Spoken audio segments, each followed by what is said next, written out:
Dominus vobiscum, sequentia Sancti Evangelii secundum Matteum.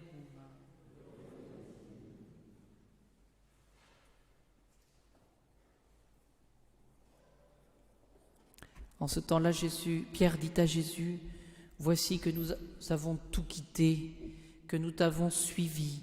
Quelle sera notre part ?»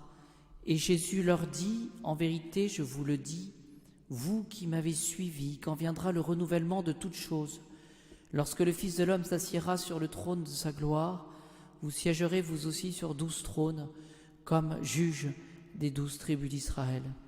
Et tous ceux qui auront quitté maison, frères, sœurs, père, mère, enfants ou domaines à cause de mon nom, ceux-là recevront le centuple et auront en héritage la vie éternelle. »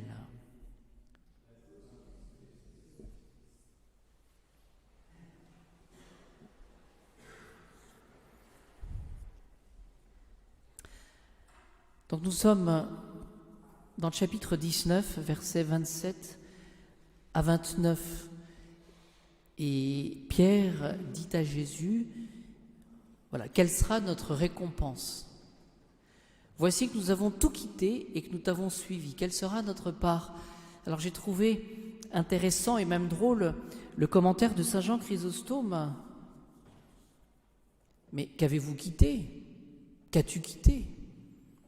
Une ligne, canne à pêche quoi, un filet, une barque. Je trouve que c'est intéressant quand même. Seigneur, voici que nous avons tout quitté et nous t'avons suivi, quelle sera notre part ? Voilà. Alors la réponse de Saint Jean Chrysostome, parce qu'il n'ose pas se moquer quand même de Saint Pierre, il parle au nom de l'univers entier, c'est-à-dire au nom de ces petits sacrifices, ces petits arrachements, ces actes d'amour qui finalement nous invitent à renoncer à nous-mêmes. Voilà ce dont il s'agit.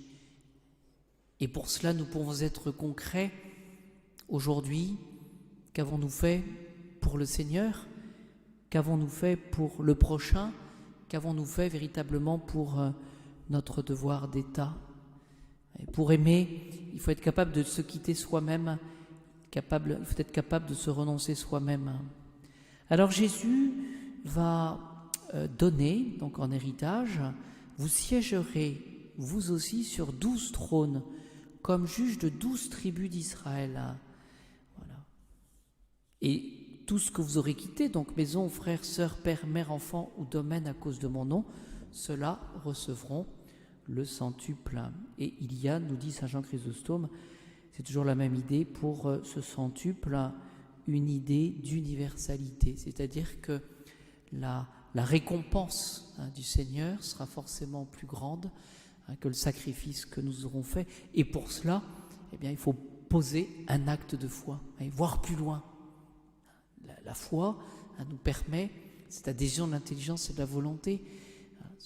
C'est un don gratuit de Dieu, mais qui nous permet c'est un mode de connaissance, d'avoir une connaissance nous permet de voir plus loin. Ça corrige notre myopie et c'est ce qu'il faut comprendre. Ce qui est aussi intéressant, c'est que, je vous disais, nous sommes au verset 27 et 29. C'est toujours intéressant dans l'Évangile de voir ce qui précède. Pourquoi finalement Pierre dit « Voici que nous avons tout quitté, quelle sera notre part ?» Si vous regardez les versets qui précèdent, eh bien il y a cet épisode du jeune homme riche.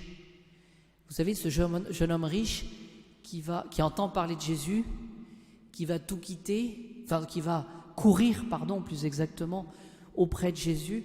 Il fait beaucoup de choses. Il se met à genoux devant Jésus. « Bon maître, que dois-je faire pour posséder la vie éternelle ?» Et la réponse de Jésus, vous la connaissez, observe les commandements. Donc c'est déjà pas mal. Réponse de ce jeune homme riche, cela je le fais depuis mon enfance. Voilà. J'observe les commandements. C'est le naturel, c'est le minimum. Je le fais. Et que va dire Jésus ? Va, vends tout ce que tu possèdes et suis-moi. C'est-à-dire que ce jeune homme qui était riche, donc le Seigneur va lui demander de monter une marche. Le Seigneur va lui demander finalement un peu plus que tout ce qu'il a fait pour poser un acte de foi. C'est difficile pour celui qui est riche, finalement, de se débarrasser de cette liberté, de cette indépendance. Et donc, qu'est-ce que le Seigneur demande ? Fais-moi confiance. Et le Seigneur lui répond, et il savait que c'était difficile pour un jeune homme riche de se déposséder. Qu'est-ce qu'il va lui dire ? Je te donnerai toutes les richesses du ciel. Je ne sais plus comment il le dit exactement, mais il lui dit cela. Tu ne seras pas sans rien. Tu ne seras pas sans rien. Et c'est précisément, justement, le verset suivant que Pierre dit à Jésus avec, je dirais, une certaine certitude. Voici nous. Parce que ce jeune homme riche, il s'en va tout penaud. Les pères de l'Église disent qu'il n'avait pas eu le courage, du moins pour le moment, de tout abandonner et de vendre ce qu'il avait et de poser cet acte de foi. Et il s'en alla tout triste, et pas capable, finalement, maintenant, en son temps, d'abandonner. C'est un petit peu notre histoire à nous, quand on n'est pas capable de poser un acte d'amour, on ne voit pas plus loin et on n'est pas capable, finalement, de suivre le Christ. Et Saint Pierre lui arrive un peu la bouche en cœur en disant « Voici que nous avons tout quitté, quelle sera notre part ?» Voilà. Ben oui, parce que je pense que... Alors c'est difficile, c'est Saint Pierre, mais je pense qu'il se disait ben voilà, nous on est capable de faire quand même un peu plus que ce jeune homme riche. Et ce qui manque à la conclusion de cet évangile, c'est le verset 30. Voilà, parce que Jésus dit « Ceux-là recevra le centuple et auront en héritage la vie éternelle ». On pourrait se dire, oui, mais Saint Pierre dit, c'est bon, on aura le centuple, nous on a tout quitté, c'est gagné. Mais le verset 30, c'est Jésus qui dit, mais plusieurs des premiers seront les derniers, et plusieurs des derniers seront les premiers. Patatras, retour à la case départ. En effet, la promesse glorieuse faite à Saint Pierre, elle existe, mais le Christ Jésus dit qu'il faut prendre garde à ce qu'il y a de terrestre et d'égoïsme dans notre vie, dans nos dispositions de cœur. Voyez. C'est-à-dire que finalement, c'est vrai que Saint Pierre a tout quitté, mais attention, et Saint Pierre l'apprendra à ses dépens, vous le savez, à la voix et à l'interrogation de la servante dans le palais de Caïphe. Qu'est-ce qu'il va faire ? Il va trahir le Christ Jésus. Mais il sera rattrapé encore une fois par le regard de Jésus. Voilà, on pourrait continuer comme ça longtemps. Ce qu'il faut retenir, me semble-t-il, c'est que si nous faisons un sacrifice et que nous renonçons à quelque chose pour l'amour de Dieu, pour l'amour du prochain, le Seigneur donnera beaucoup plus. Voilà.